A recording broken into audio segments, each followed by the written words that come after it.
Marine litter is harmful to marine environments and wildlife, such as sea turtles, seabirds, and mammals. It is documented that plastic debris in our ocean and other water bodies is harming nearly 700 species of wildlife.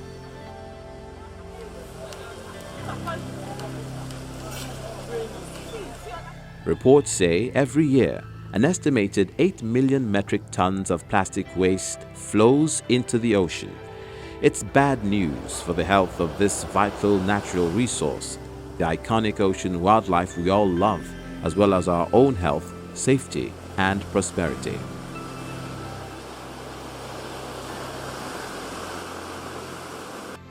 So people just don't care. It is that I don't care attitude, that apathy in taking responsibility to ensure the environment is clean, the streets are clean, that all come together to culminate in people throwing dirt in waterways, people throwing dirt. Some people even throw dirt in front of their own homes, and they just don't care. So at times you find a situation of lack of knowledge on the fact that this dirt could result in health hazards for themselves. And even in some cases, some people know and they just don't care. That apathy, I think, is a major challenge, not only in Lagos State, across the country. We are going to manage our dump sites better. They are not going to be dump sites. They are going to be engineered sanitary landfills. We are going to concession them out.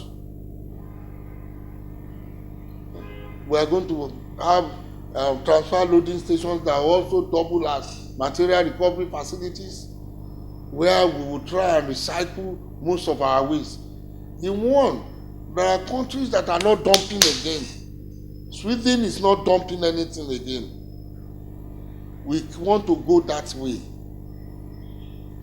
Even if Singapore, they are dumping only about 5% of their waste.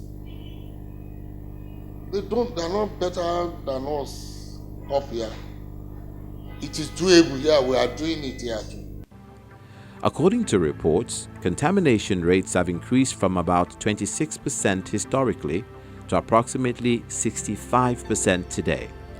If the trend continues, nearly all species of seabirds and almost 95% of all individuals will be exposed to plastics by 2050. Without concerted global action, there could be 1 ton of plastic for every 3 tons of fin fish by 2025, leading to significant environmental, economic, and health issues. And at least 80% of ocean plastic originates from land-based sources. Keeping our oceans free from trash is one of the easiest ways to improve the health of our ocean.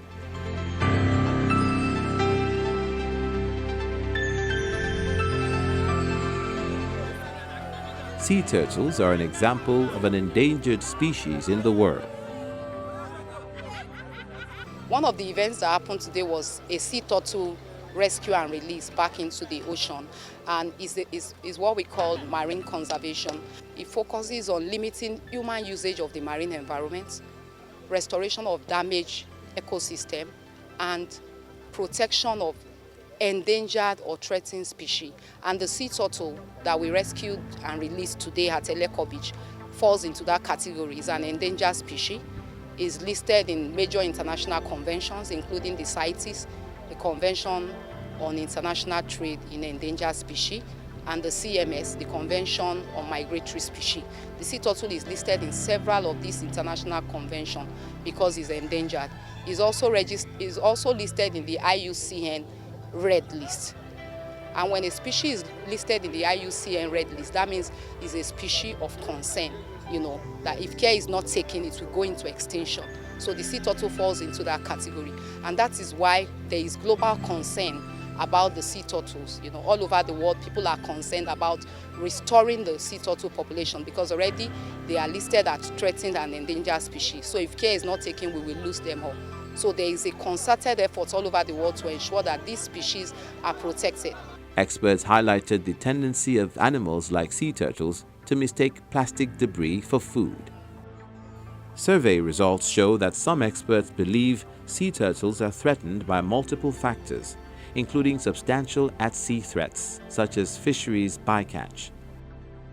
But here in Nigeria, because there is very little awareness about the ocean and even the species in the ocean, a lot of people just pick up these animals and kill them and use them as bushmeat, or they just take them as food. And because a lot of our coastal communities, there is so much poverty and all that, even they will eat anything, including whales. The sea turtle, like I said, is a very unique species.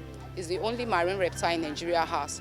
And in Nigeria, we've recorded 5 species of sea turtles: the leatherback, the loggerhead, the olive ridley, the green turtle, and the oxbill turtles. Out of these 5, only 3 are commonly seen now. Like, for example, we don't see the oxbill, anymore. We rarely see the oxbill, and it's of concern. And the leatherback, we see it fairly, once in a while. So what is very unique about this animal is what we call, they are long-lived species. That means an animal that would give birth to its first, set of, or would nest for the first time. When I say nest, that means they will lay their eggs in the beach sand, The first time they will do that is when they are like 35 years old. You can imagine an animal that waits that long to, to have its first offspring. So if we have to wait for 35 years to get the first offspring, you can imagine if that kind of animal is taken and slaughtered, that means we have to wait another 35 years. This one that came is a female species, is a female olive ridley species. And this is the period when they come to nest on our beaches. So it's most likely, even though we didn't see the egg because it was someone that reported it, it's most likely it must have nested when the fishermen or fisher folks picked it up, to go and sell it. As part of the event in Nigeria, during the Clean Up Ocean Day, a sea turtle was rescued by the Marine and Coastal Conservation Society of Nigeria and the Nigerian Institute for Oceanography and Marine Research, and was released back into the ocean.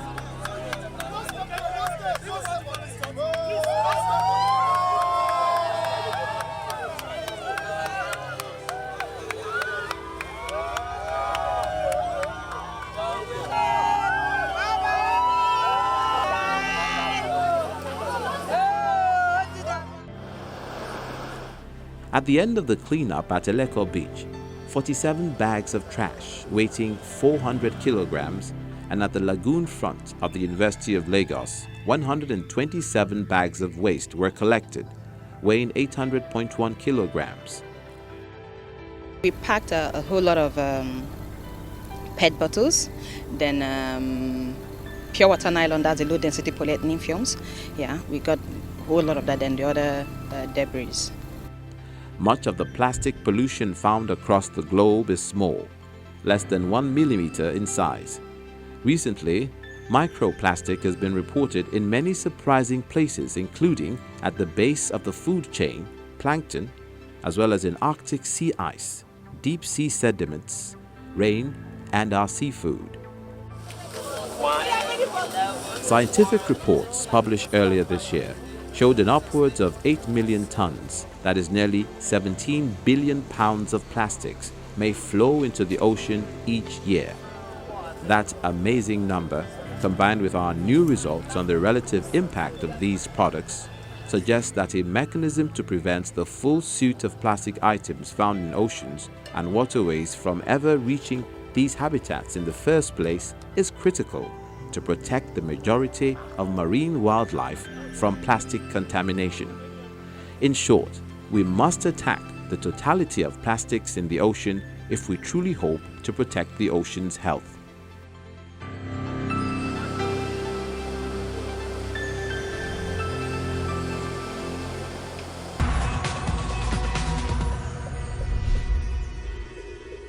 Well, that's our program for today. Thank you for being a part of it. We hope to be back with you next week. But before then, should you have any comment or question, our inbox, earthfile@channelstv.com is always available.